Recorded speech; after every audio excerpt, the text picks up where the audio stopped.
I've sort of made Benjamin Franklin the mascot of this channel. He's in my channel logo, he's in all the little title sequences that I do, and I think it's fitting. This is a channel about American stamps, and he was not only the first American Postmaster General, but he also appeared on one of the first US stamps back in 1847. And the post office didn't stop there with putting him on stamps. He's been on a bunch of them. He appeared as part of the presidential series, or Prexes, starting in 1938, even though he notably was not a president. His portrait was used for one of the stamps honoring the opening of the National Postal Museum in 1993. A quote of his was used for this stamp in 1960. A bust of his was used for this stamp celebrating the... Wait, did that stamp say Canada? Oh, never mind.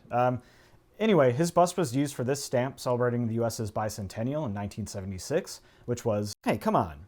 So apparently there are two stamps here that are mostly identical to each other, but one was issued by the US and the other by Canada. Is this a one-off situation, or is this something that has happened more often? Let's take a look. During the War of 1812, British Canada and the United States had battles crossing the St. Lawrence River as part of a larger conflict that included the British capturing Washington, D.C. and burning the Capitol building.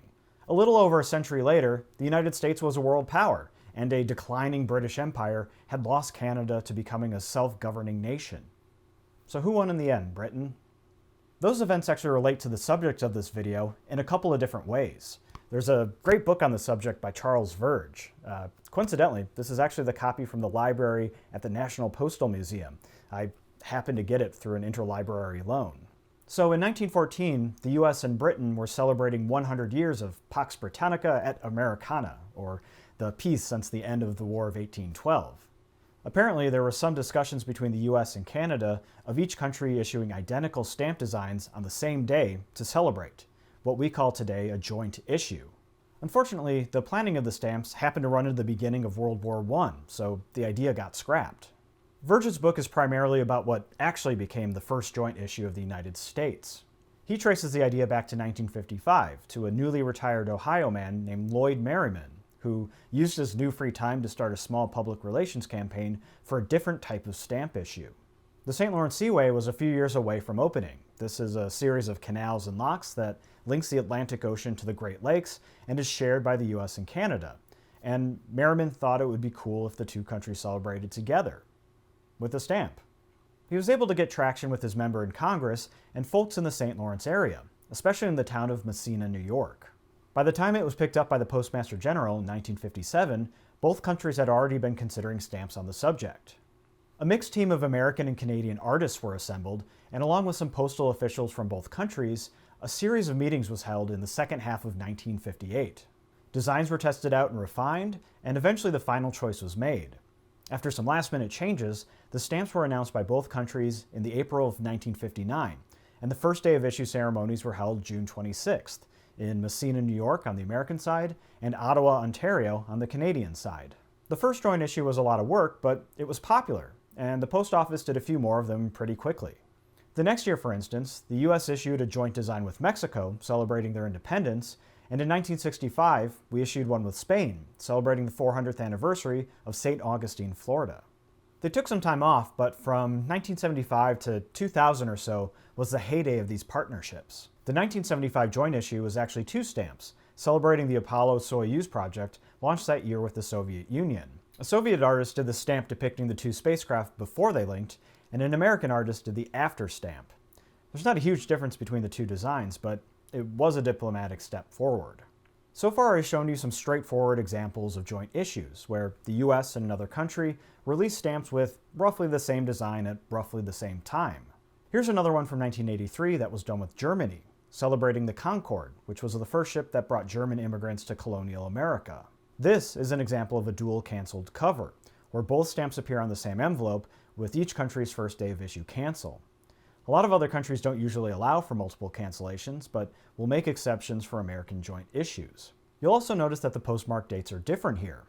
Apparently the story goes that the Germans asked the US to move up their ceremony a few days from May 5th, and the US thought the Germans were doing the same thing, but it turns out that the Germans just wanted to attend both ceremonies. Joint issues can be a bit looser than this, though. A good example is another St. Lawrence Seaway stamp with Canada. this one celebrating the 25th anniversary in 1984. Canada decided to go with an especially wide design for this one. The U.S. Postal Service briefly considered issuing a stamp the same size, then they considered issuing one that was essentially the same design but cropped to more standard dimensions. Eventually, they decided to use a completely different design, although by the same artist. The Postal Service actually referred to this in a press release as a simultaneous issue instead of a joint issue because of these differences. The US and Canada had another version of this back in 1977, where they both commemorated the 50th anniversary of the peace bridge between the two countries, and the designs were even less similar to each other. Another layer to joint issues is that they don't have to be limited to just two countries. The biggest issue the US has participated in with identical designs between countries was in 1992, to celebrate the 500th anniversary of Christopher Columbus's first voyage to the Americas. Italy, Portugal, and Spain joined the US in issuing 6 souvenir sheets. The largest joint stamp issue the US has participated in overall was in 2007, in celebration of the 4th International Polar Year. As a side note, the Postal Service also did a stamp for the 3rd International Polar Year, which was also called the International Geophysical Year. Anyway, 7 other countries joined together with the US to issue souvenir sheets. These are just thematically related, not pure twin issues with the same designs. A book was put out containing each country's release, which is a nice little collector's item. I've played a little fast and loose with the terminology around joint issues so far in this video. If you want to take a very deep dive into the subject and even see what's out there for issues that don't involve the United States, check out the website of the Joint Stamp Issue Society. It's a pretty informal organization these days, but Richard Zimmerman maintains the catalog of joint issues there, which is a massive, detailed resource, and amazingly, it's free. I mean, aren't these endangered species stamps between Romania and the United Nations from 2017 kind of cool and worth looking at? No, they're not. This is a channel for American stamps. We had our own series for endangered species back in 1996. And we'll have another one next year in 2023. And we also have a semi-postal stamp for them that I'll talk about in my next video. Anyway, the US has scaled back a bit recently on joint issues. For a while there, they were averaging almost 2 a year, but over the past 20 years, they've only done 8. The most recent at the time of this video was back in 2017, again with Canada, which celebrated the history of hockey. Both countries put out matching souvenir sheets, which I think are really nice. So hopefully that's a good explanation of why Ben Franklin appears on a non-American stamp. It's actually not the only one. We did a joint issue with Sweden in 1983, celebrating the bicentennial of a treaty we signed together, which happened to be negotiated and signed by Benjamin Franklin. So he really is everywhere when it comes to the world of stamps. It's to the point now where I wouldn't be surprised if a country had a stamp where he was a cartoon character and he was talking to a mouse and that mouse had my name. But what are the odds of that? Oh. Thanks for watching. If you enjoyed this video, check out some of my others. The first joint issue stamp with Canada is also famous for an error version where the art was inverted. Antigua and Barbuda put out a series of stamps commemorating other countries' famous stamps and included this one, making it another layer of joint issue.